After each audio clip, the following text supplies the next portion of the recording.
Nosso propósito esse ano é fazermos um estudo do livro de Daniel e do livro do Apocalipse.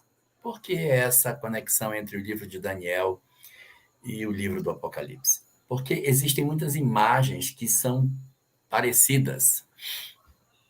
Existem muitos pontos de conexão entre as duas histórias. E existem algumas considerações que levantam a hipótese de que João Evangelista seja a reencarnação de Daniel pelas características que eles possuem. Isso não é o mais importante, até porque não é isso que move o nosso estudo, mas a gente vai ter a oportunidade de ver isso hoje de maneira mais objetiva. O livro de Daniel, objeto de estudo desses nossos 2 primeiros meses, no mês passado vimos a metade do livro, os 6 primeiros capítulos. Nesses primeiros 6 capítulos, nós vimos a história de Daniel, história física, as várias dificuldades que ele passou, os testemunhos que ele teve durante a sua existência física. São, na verdade, até relacionei no final da live, 7 testemunhos distintos. Relembraria aqui só para poder refrescar a memória de todos nós, mas seria a alimentação, que ele renuncia, o sonho da estátua, que ele decifra, a estátua e a fornalha, que os amigos dele enfrentam, o sonho da árvore, que Nabucodonosor tem, depois a doença de Nabucodonosor, que ele decifra, o jantar de Balsazar, no capítulo 5, e Daniel e a cova dos leões, no capítulo 6. Então, são todos episódios físicos para mostrar a estatura espiritual desse personagem. E hoje a gente vai trabalhar os outros 6 capítulos que fecham a obra, aonde estão verdadeiramente as profecias de Daniel, suas visões, seus sonhos e alguns elementos de conexão com o Apocalipse. Vimos até o capítulo 6, capítulo 7 é um sonho que Daniel tem. Daniel tem um sonho e nesse sonho aparece para ele 4 animais. Primeiro, um leão com asas. Um leão com asas, mas que tem a capacidade de homem nesse leão. Depois, um urso que tem 3 costelas na boca e um lado dele é mais forte do que o outro. Depois, um leopardo que tem 4 asas. Um tinha 2 asas de águia, esse tem 4 asas de ave. Além de ter 4 asas, esse leopardo tem 4 cabeças. E depois vai aparecer um animal que não tem paralelo. Ele diz, eu não sei dizer o que é. Mas vamos falar primeiro desses 3. Ele tem essa visão desses 3 animais, mais esse último que daqui a pouco eu falo mais, e ele fica muito impressionado com esse animal. Muito impressionado. E daí ele diz, nossa, mas o que significa isso? E ele pede interpretação e os anjos, os espíritos aparecem para ajudá-lo na interpretação do que seja esse sonho. E assim, todos os sonhos de Daniel, todos eles são sonhos ligados a poder, a impérios, a reinos, a governança. Ele não tem uma visão relacionada a outro aspecto que não seja essa. Poder, poder, alternância de poder, quem vai assumir o poder. Suas profecias são sempre assim. Mas vamos lá. O anjo vem para dizer para ele que cada animal desse representa um império que surgiria sobre o mundo para mandar sobre os outros. O primeiro deles, o leão com asas, é interpretado por todos os estudiosos como sendo Nabucodonosor, o Império Babilônico. Um leão, porque era de uma força, de uma capacidade imensa, e asas pela velocidade com que ele atuava. Então, isso é pacífico entre todos os exegetas. O segundo animal, que é um urso que tem 3 costelas na boca, seria um império que substituiria o Império Babilônico, o Império Medo-Persa. E ele tem um lado, uma pata que está mais elevada do que a outra, porque embora o império fosse medo-persa, ele tinha os persas tinham mais poder dentro desse império do que os medos. Então, embora fosse o império medo-persa, os persas mandavam mais do que os medos. Então, o urso seria o império medo-persa, e as 3 costelas na boca seriam 3 nações que ele, com bastante voracidade, atua. E isso é até dito no texto bíblico, de que quando o urso aparece, há uma voz que diz, vai e devora toda a carne que tu puderes. E ele então avança sobre 3 costelas. Os estudiosos dizem que uma costela é a Líbia, a outra é o Egito e a outra é a própria Babilônia, que foi tomada. O Império Medo-Persa avança rapidamente e toma essa região. O terceiro animal é um leopardo que tem 4 asas. Se o outro tinha 2, era rápido, esse com 4 é mais rápido ainda. E ele é um leopardo, que é um animal de velocidade, diferente do leão, que é mais lento. Então, ele é um leopardo, e é um leopardo com 4 cabeças e 4 asas. Seria o império que se sucederia ao Império Medo-Persa. Esse é o império de Alexandre o Grande. Vejam como é interessante, ele está prevendo coisas que vão acontecer bem depois. O império de Alexandre o Grande é de 350, 352 antes de Cristo, e eles estão aí numa época 536, está numa época quase 200 anos antes. Ele está prevendo coisas que vão acontecer 200 anos depois. Alexandre, né? O leão com asas era presente. O urso com a costela na boca, que seria o Império Medo-Persa, estava em vias de acontecer. E o leopardo era um império que ia acontecer daí a 200 anos. Agora, por que ele tem 4 cabeças? Ele explica, o anjo explica, é porque esse império ele vai ser dividido entre 4 pessoas. E realmente o império de Alexandre o Grande ele é partido entre seus 4 generais. Ele era muito jovem.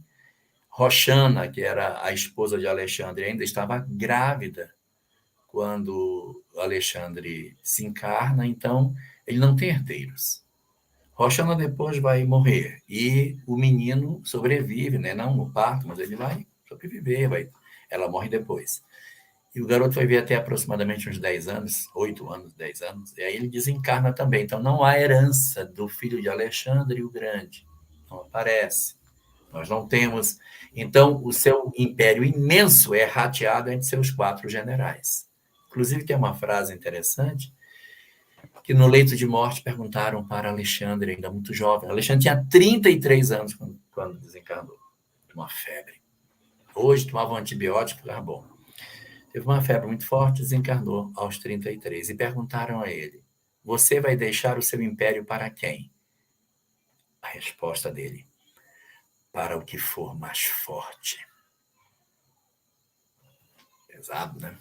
Mas muito bem. Então, é o Império Macedônio. Então, aqui, esses 3 animais, o leão, o urso e o leopardo, é o Império Babilônico, o Império Medo-Persa e o Império Macedônio. Aí vem o 4º animal. Esse aqui é o problema.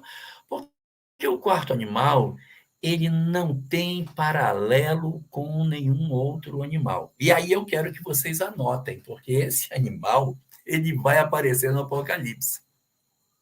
O animal não é definido como bicho nenhum. Ele diz que é um monstro, uma besta que sai do mar. E essa besta que sai do mar vai aparecer no capítulo 13 do Apocalipse. A besta sai do mar, tem dentes de ferro. Então, essa besta da qual estamos falando, os dentes dela são dentes de ferro. Se a gente bem lembrar, houve um sonho de Nabucodonosor que falava de uma estátua. Tinha cabeça de ouro, o peito era de prata, a cintura de bronze e as pernas eram de ferro. E quando a gente analisa, cabeça de ouro é o Império Babilônico, peito de prata é o Império Medo-Persa, cintura de bronze, Império Macedônio, e as pernas de ferro seria o Império Romano. Então, a mesma estátua que era feita com pernas de ferro, aqui os dentes são ferro. Ferro, ferro. Um instrumento duro que não cede e que é exatamente instrumento de força. E esse animal, além de ter dente de ferro, que nos remete ao Império Romano, ele tem uma outra característica. Ele vai ter 10 chifres. A besta do Apocalipse também tem 10 chifres. Essa aqui também tem 10. E quando ele pergunta ao anjo quem são esses 10 chifres, a resposta é a mesma que é dada para João. Quando João vê os 10 chifres na besta, ele vai perguntar: o que são esses 10 chifres? E a resposta é: são as 10 nações que sustentam a besta. Aqui, ele pergunta o que são os 10 chifres, e a resposta é a mesma: as 10 nações que sustentam a besta. E existem 10 nações, e aí existem algumas divergências. Você pega um estudioso e diz: olha, é a nação A, B, C, D, J. Aí tem outros, parecida, mas tira uma, bota outra.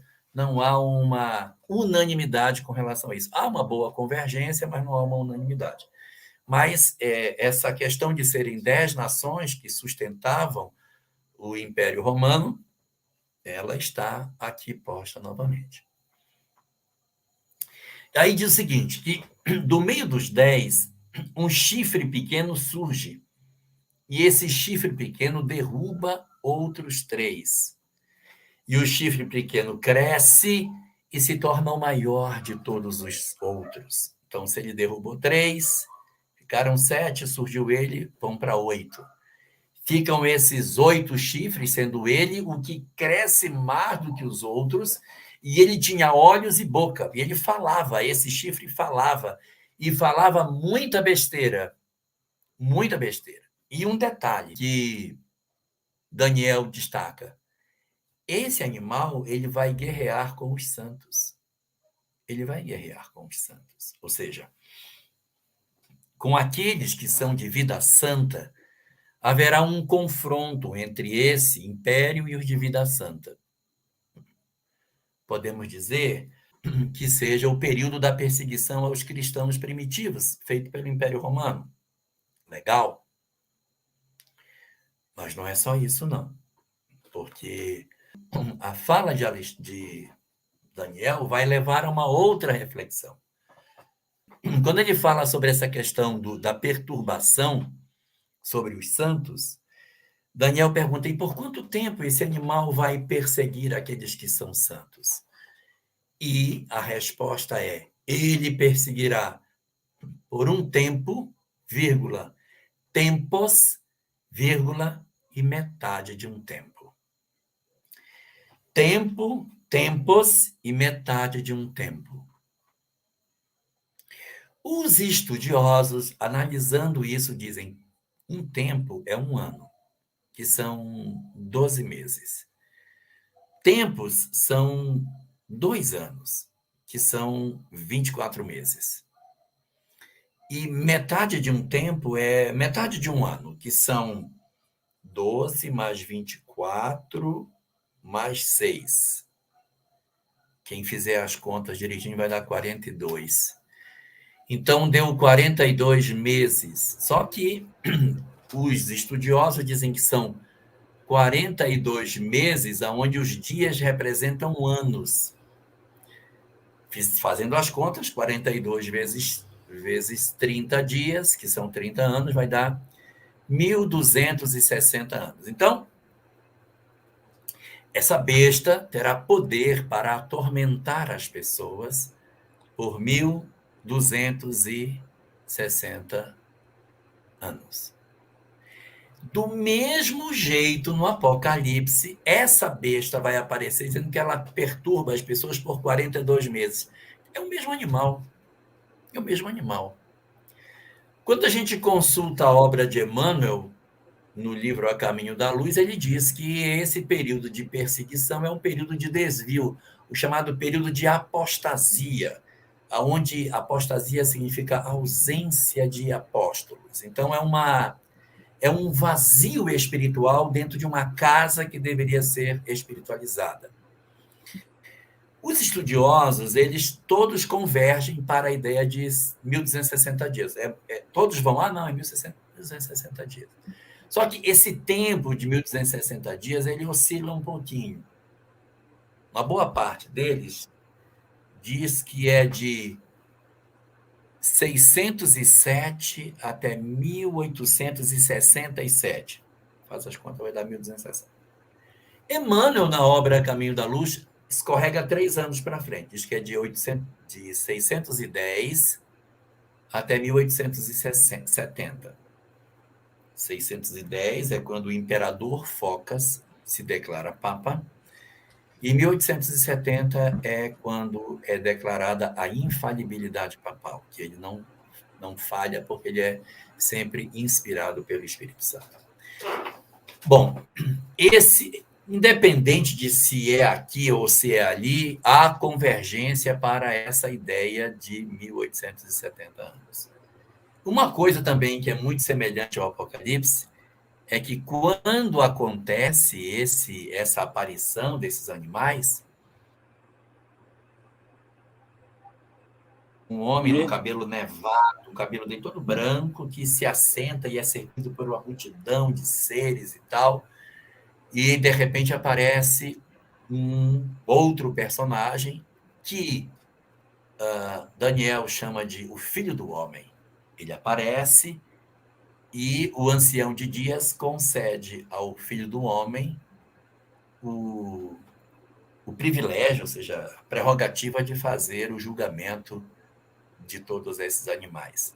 Esse animal aqui é de ferro, com dente de ferro, etc., ele vai ser morto. Os outros não são mortos.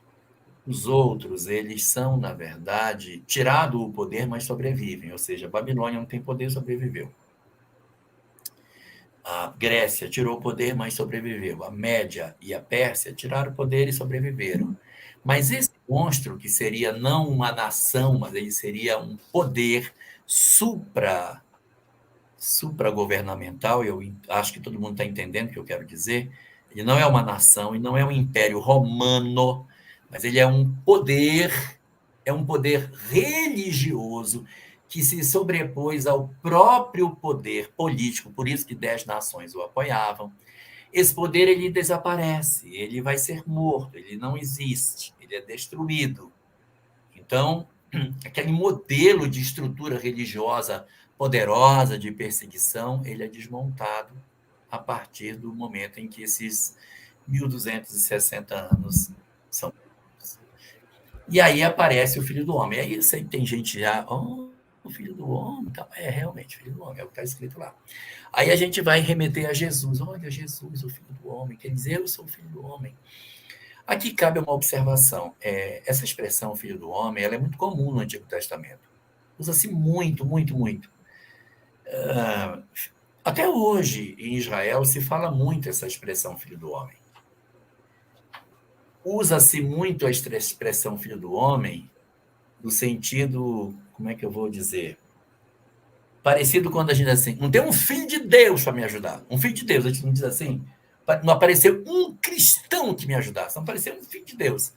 Assim também é dito em hebraico, Ben Adam, filho de Adão. É o filho do homem, né? Então, às vezes você está no local, ô Ben Adam, ajuda aqui, Ben Adam é o filho de Deus, vem cá. Então, é uma expressão muito comum, não tem nada de elevado, é como se fosse uma pessoa simples. O filho do homem é uma pessoa comum, é uma pessoa despida de todas as prerrogativas de poder, de tudo. O filho do homem. O filho do homem não tem sequer onde reclinar a cabeça, ou seja, Ben Adam, o filho de Adão, o qualquer, não tem. Eu sou um filho do homem, sou simplicidade. Então, ele fala aqui que o Filho do Homem aparece e toma assento para fazer o julgamento dessas nações em função disso. Este é o nosso capítulo 7º, que tem muitas conexões com o Apocalipse. Mas, como vocês podem ver, Daniel viveu num período no século VI, antes do nascimento de Jesus, Suas profecias, em boa parte, estão cumpridas. O Império Babilônico, o Império Medo-Persa, o Império de Alexandre o Grande, todos já são passados. E existe uns estudiosos que falam que as profecias de Daniel estão todas cumpridas. Não tem nada para cumprir. Era futuro do tempo dele. 2.600 anos depois está tudo já cumprido. E, inclusive, essas profecias sobre esse animal que teria, aparecia, etc., já passou, porque esse período já estaria cumprido. Então, quero passar para o capítulo 8º, que vai ter uma nova visão. Agora não é um sonho. Daniel vai ter uma visão. Novamente, a visão é sobre poder. Ele ora, deita e tem uma seguinte visão. Ele vê um carneiro com 2 chifres. O carneiro tem um chifre maior do que o outro. Um chifre pequeno e um chifre grande. Lembrem do urso que tinha uma pata mais levantada que a outra. O carneiro tem 2 chifres e um chifre é maior do que o outro. Esse carneiro, ele ataca tudo que ele vê. E ele ataca em todas as direções. E se torna muito poderoso. E, de repente, no meio dessa coisa, que ele já está todo poderoso, chifrando tudo, etc., aparece um bode. Só que o bode só tem um chifre grande bem no meio da testa. O bode avança contra o carneiro que tem 2 chifres, e os dois lutam. E o bode, que tem um chifre grande no centro da testa, vence o carneiro. Depois que o bode vence o carneiro e ele assume o poder, o bode, então, experimenta uma coisa bem curiosa. O chifre do bode é quebrado. E nascem 4 chifres no lugar do chifre dele. Estão percebendo alguma conexão? Os estudiosos não têm dúvida. O carneiro com 2 chifres é o Império Medo-Persa. E tem um chifre maior do que o outro, porque o urso tinha uma pata maior do que a outra, levantada. Aqui, um chifre é a Pérsia e outro chifre é a Média. E esse ataca em todas as direções, porque o Império Medo-Persa ele vai dominar muito rapidamente em todas as direções. Aí vai aparecer o bode, que só tem um chifre, Alexandre o Grande, que vai lutar contra o carneiro. Vai derrotar o carneiro e o chifre do bode quebra. E nascem 4 chifres no lugar do chifre que ele tinha. Lembra do leopardo, que ele tinha 4 cabeças? E que essas 4 cabeças eram os 4 generais? Aqui, novamente, nós vamos ter.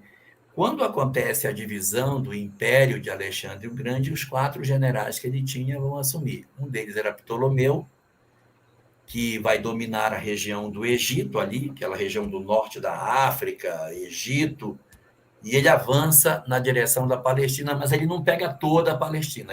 Ptolomeu pega parte da Palestina, mas não pega tudo. Quem pega uma outra parte da Palestina, e a parte mais ao norte, pegando assim a Síria e a região daquele Oriente todo, imenso, é Seleuco, é outro dos generais dele. É o maior império, é o de Seleuco.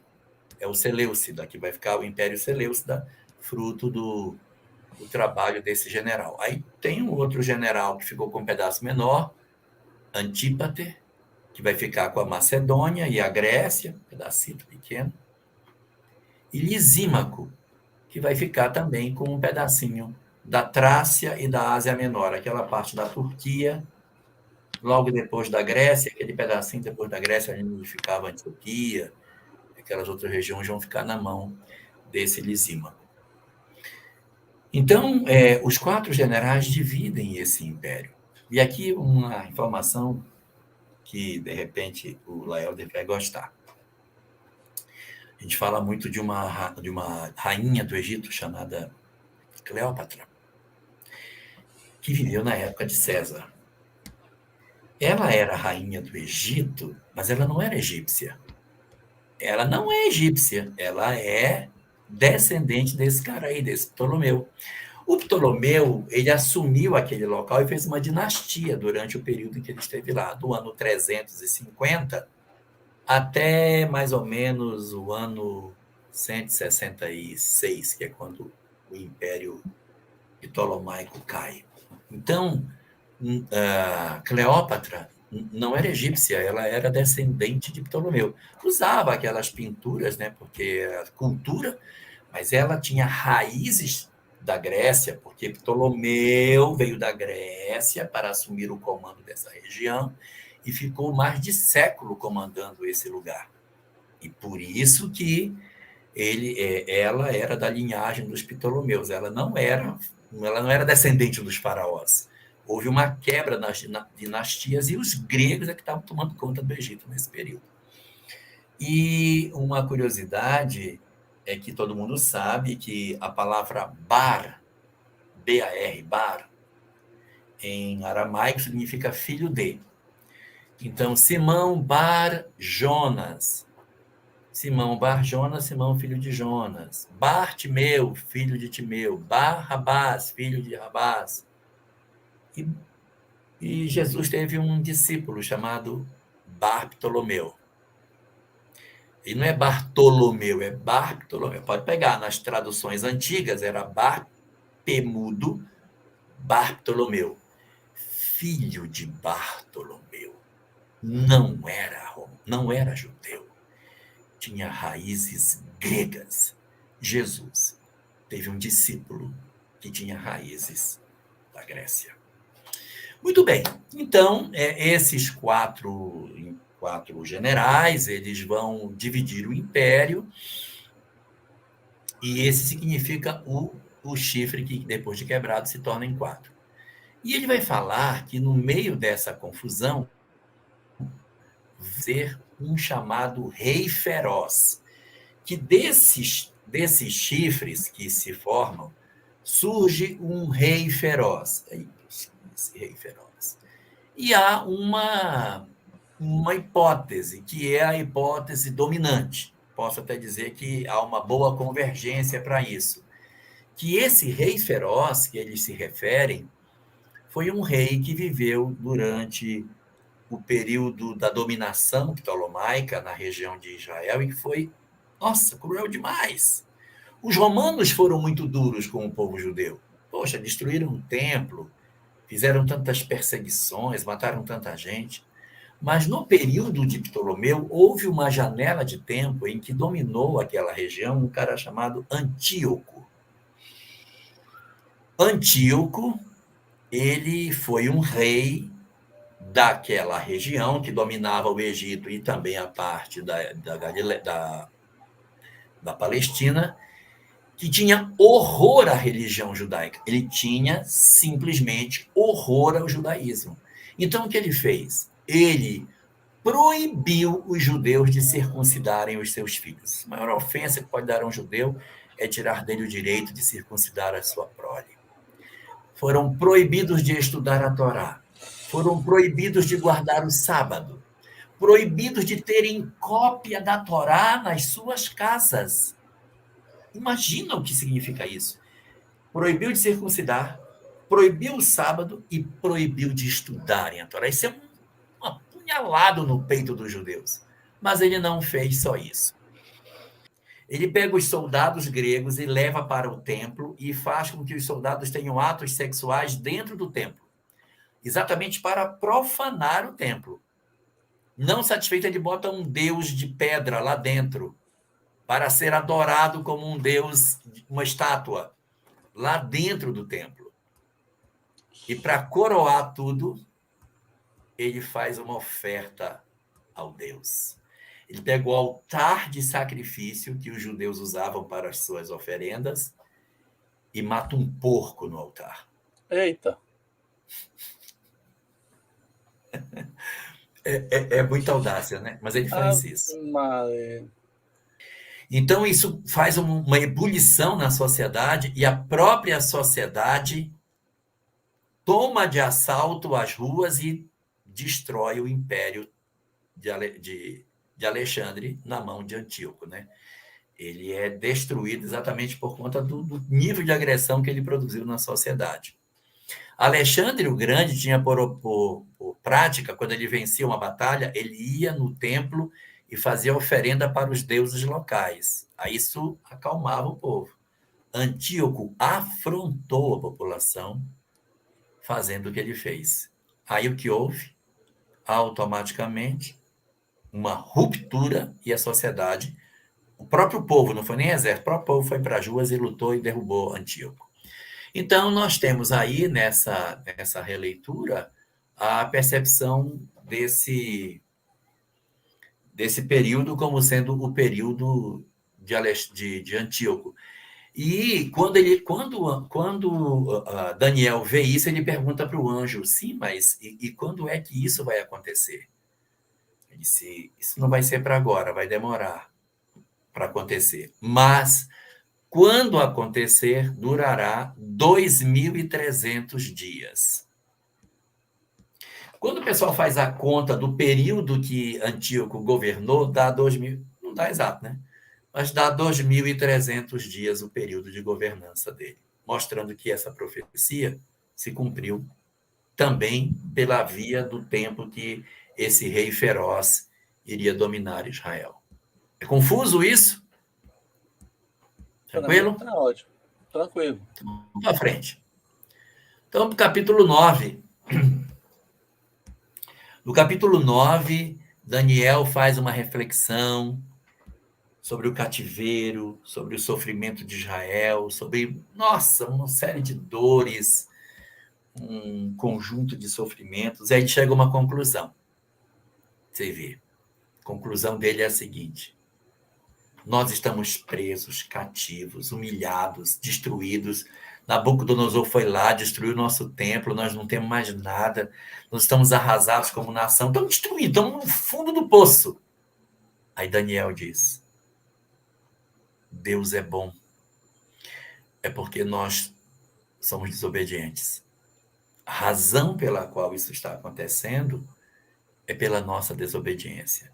Nós temos que nos reorganizar como nação para que ele nos perdoe. E eu achei interessante no raciocínio de Daniel, é que ele não diz normalmente assim: olha o que o Senhor fez conosco, olha como nós estamos. Ele em nenhum momento ele critica o cativeiro, o sofrimento, as mortes, a destruição do templo, nada, ele diz.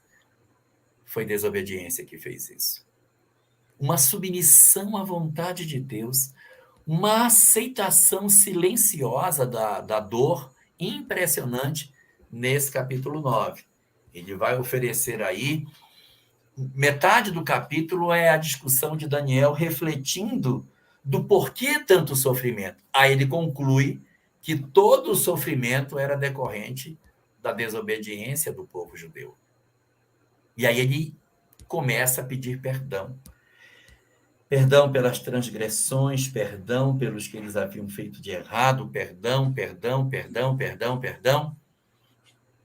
E nessa de pedir perdão a Deus, aparece um anjo para ele, que diz a ele que haverá o período da remissão. Sim, o povo de Israel será remido dos seus pecados.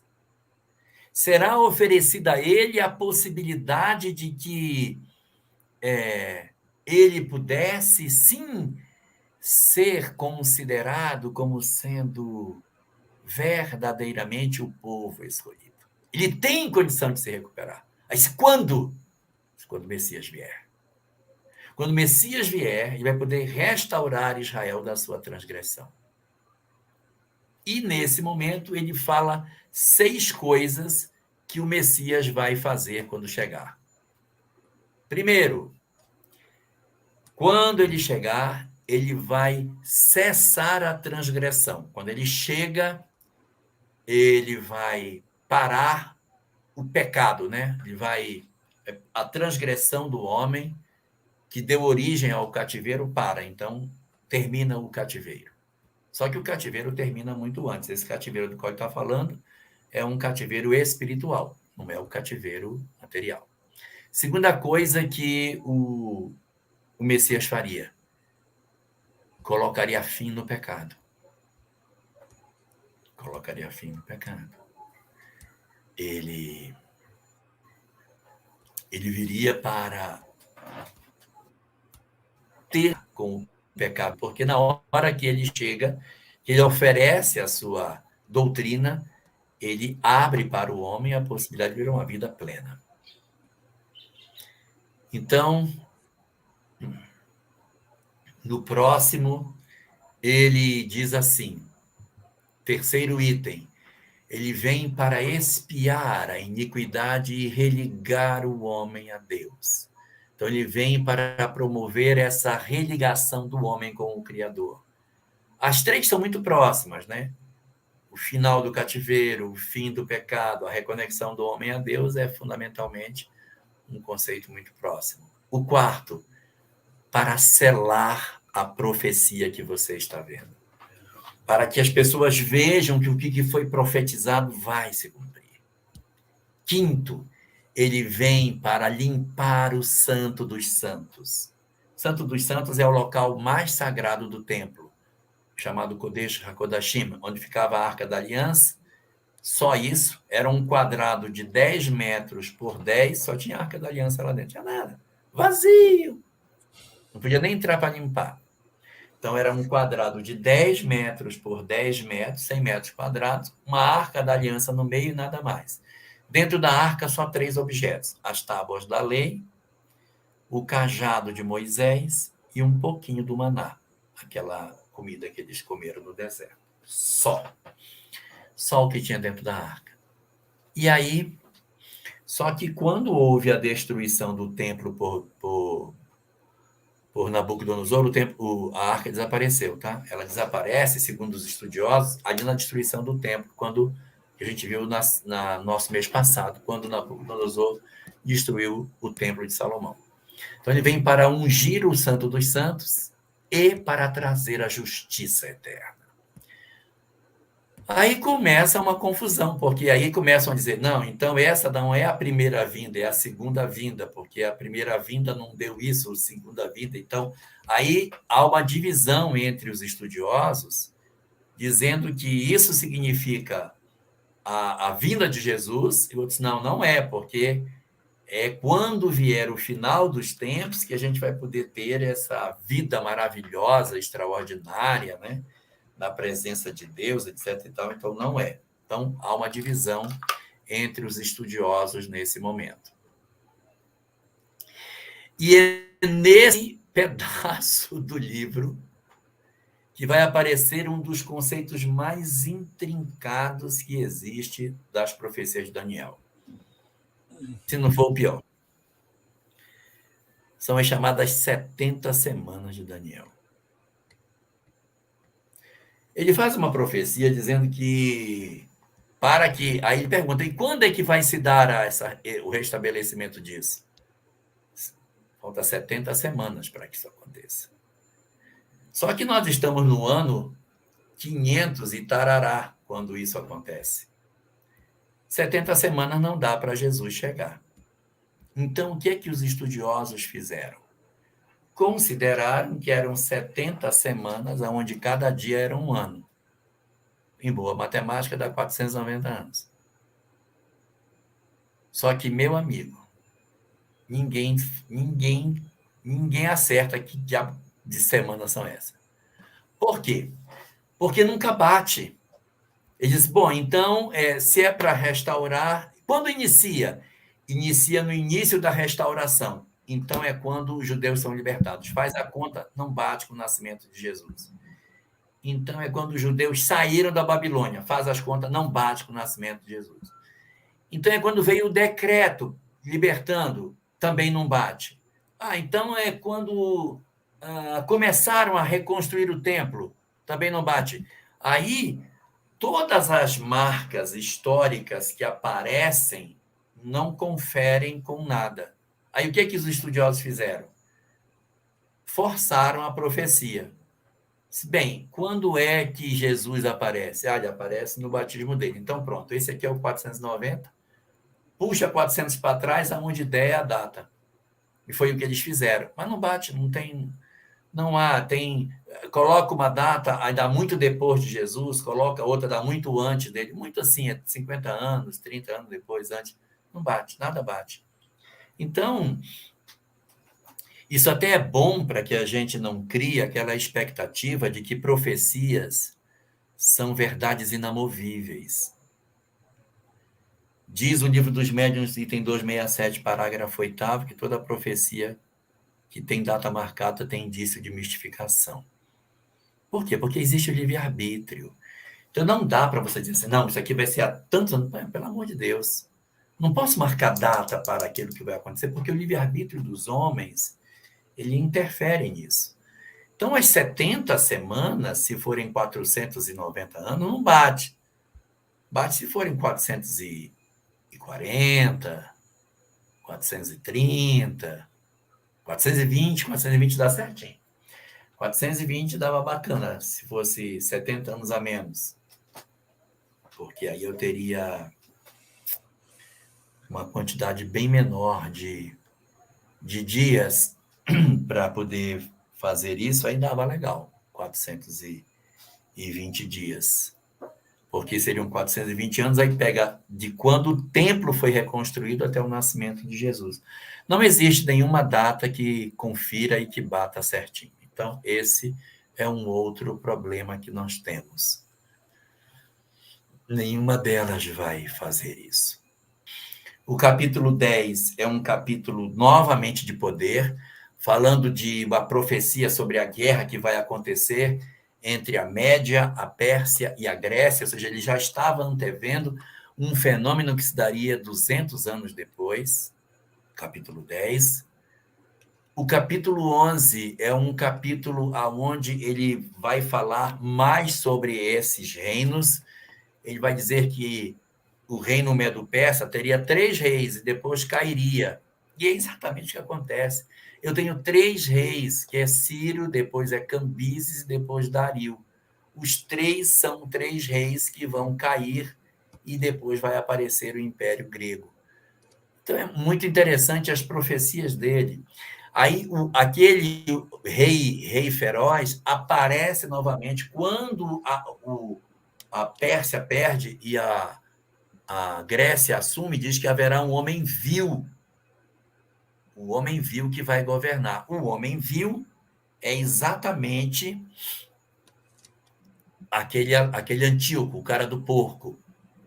Alguns estudiosos defendem a ideia de que aquele chifre menor que derruba os outros 3 é Antíoco. Alguns defendem essa hipótese, mas outros dizem que não, porque esse chifre menor ele está no Império Romano e não no Império de Alexandre o Grande. Então, ele vai oferecer algumas informações que também não se concretizam. Ele diz que esse homem vil, ele vai prosperar, vai conquistar o Egito, a Líbia e a Etiópia, mas não acontece isso, não bate. Essa profecia também não confere. Essa ideia de que Antíoco dominou esses países não é verdade e não bate. Então, não dá para a gente dizer que seja essa a leitura. E aí, o livro encerra com uma coisa muito interessante. É pedido a ele que ele pegue todas essas palavras e coloque nesse livro para ele selar o livro. Prestem bem atenção nessa parte. E diz que é para selar o livro, porque esse livro ficará lacrado até o final dos tempos, quando os selos serão abertos. Quem já estudou Apocalipse sabe que são abertos 7 selos. Então, esses selos foram selados nessa conversa com Daniel. Ali foi apresentado o que seria e selado o livro. E quando João, o evangelista, vê o livro está fechado e os lacres vão sendo abertos e vai saindo de dentro do livro as cenas que compõem a visão do Apocalipse em si. E aí aparece uma figura que é sempre apontada como sendo Jesus, que é um homem vestido de linho. E esse homem é um homem destacável, que ele vai ficar nessa condição de poder, e diz o texto assim, em Daniel, no versículo 7, o capítulo 12 é bem pequenininho, curtinho mesmo. Versículo 7, que já é acabando o livro, ele diz que esse homem de linha vai viver para sempre. E que o poder que o mal teria seria de um tempo, tempos e metade de um tempo. Novamente, repete a história do ano, 2 anos, meio ano, que vai levar aos 42 meses. E quando tiverem acabado de espalhar o seu poder, todas essas coisas se cumprirão. E assim, o livro se encerra dentro dessa visão marcada pela perspectiva de futuro que vai se conectar com o Apocalipse. Quando a gente for para o Apocalipse, nós vamos encontrar a besta que sai do mar, nós vamos encontrar esses mesmos chifres, nós vamos encontrar o mesmo livro selado, vamos encontrar também, além de todas essas coisas, esse período de 1260 dias, que são anos, também presente na obra, mostrando essa conexão entre essas duas obras.